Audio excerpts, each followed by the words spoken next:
Excel simple formula. देखिए friend, मैं आपको बार बार बता रहा हूँ, जो एक्सेल को जो यूज करते हैं तो वो हमारे काम को इजी करने के लिए होती है।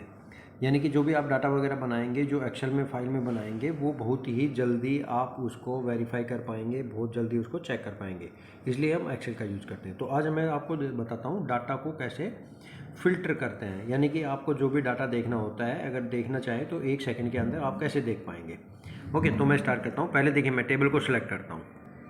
ये देखिए, ये मैंने ऊपर को सिलेक्ट किया, जो अपने हेडिंग थे उनको सिलेक्ट किया।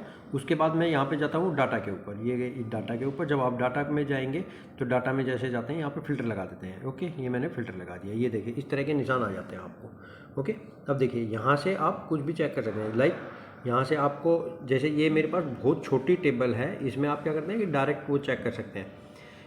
छोटी टेबल में डायरेक्ट आपको दिखाई देता है, लेकिन जब ये टेबल बहुत बड़ी होगी तो आपको दिखाई नहीं देगा। उस टाइम पे आप सेग्रीगेट करते हैं। तो यहाँ पे जैसे मैं यहाँ पे जून डालता हूँ, जून।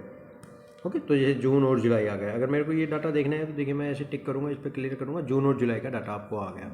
तो ये जब काम आता है जब आपके पास बहुत लंबी टेबल होती है, उस टेबल में से आपको कुछ चेक करना होता है। ओके, अब मैं दूसरा दिखाता हूँ आपको। यही डाटा मैं दूसरे फिल्टर में जाता हूँ, दोबारा से सिलेक्ट ऑल कर दूंगा तो ये सब डाटा दोबारा से आ जाएगा। Select all. ओके, अब देखिए, दूसरा एक यहाँ पे होता है, जैसे यहाँ पे मैं गया, सिलेक्ट किया मैंने, यहाँ पे अपने पास आता है स्मॉलेस्ट टू लार्जेस्ट। आप इसको डाटा को फिल्टर कर सकते हैं। जैसे मैं यहाँ पे डाल देता हूँ लार्जेस्ट टू स्मॉलेस्ट। ओके, तो ये देखिए, ये लार्जेस्ट टू स्मॉलेस्ट आ गया आपका डाटा।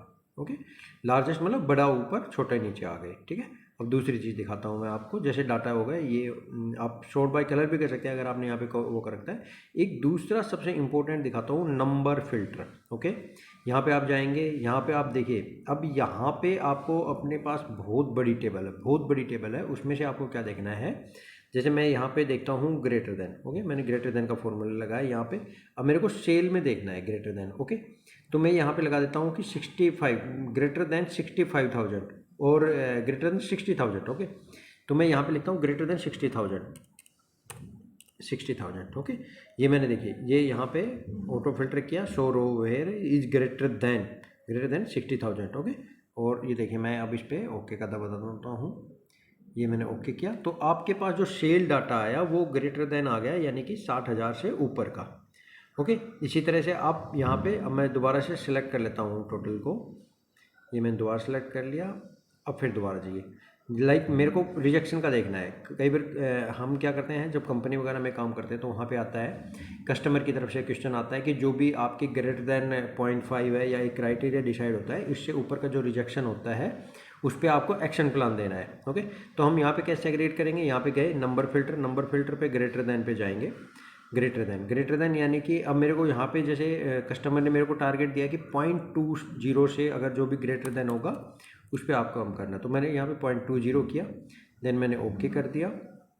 ओके, यानी कि अब जो मेरे पास जो डाटा थे उनमें से मेरे को किस पे काम करना है, इस डाटा के ऊपर काम करना है। यहाँ पे मेरे को रिजेक्शन पे काम करना है। तो इस तरह से जो भी आपकी एक्सेल फाइल होती है उसके अंदर आप कैसे डाटा को फिल्टर कर सकते हैं, कैसे आप उसको सॉर्ट कर सकते हैं। एक्सेल बहुत बड़ी है, बहुत बड़ी है, यानी कि आप जितने भी इसमें काम करते जाएंगे वो आपको छोटा लगता जाएगा, लेकिन ये आपके काम को और आसान करती है। ओके, तो ये मैं आपको हर जो भी वीडियो होगी उसमें अलग अलग फॉर्मूले, आपकी अगर कोई क्वेरी हो तो आप भी उसमें पूछ सकते हैं, लेकिन मैं अपनी तरफ से सभी जो भी छोटी छोटी चीज़ें होंगी वो आपको सब बताने की कोशिश करूँगा, और मैं इसी तरह से आपको एक्सेल की नॉलेज शेयर करता रहूँगा। Thank you.